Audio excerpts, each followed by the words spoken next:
Ата, сізге бірнеше сұрағы бар еді. Сұрасам бола ма? Әрине балам, сұрай ғой. Дін және шариғат деген не? Алла тағаланың құлдарына жіберген үкімдері. Алла тағала құлдарына не үшін үкімдер жіберді? Алла тағала дүниеде және ақыретте құлдарына рақымдылық көрсету үшін үкімдер жіберді. Бұл үкімдерде не баяндалған?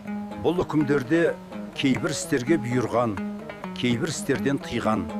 Алла тағала құлдарына дін және шариғат үкімдерін қалай үйретті? Алла тағала адамдардың арасынан пайғамбарды таңдап, Жәбірейіл атты періште арқылы оған дін үкімдерін үйретті. Ал пайғамбарлар басқа адамдарға сол дінді жеткізді. Балам, дін меже бұл жай ғана тыйымдар емес. Бұл жаратушының бізге көрсеткен мейірімі мен қамқорлығы.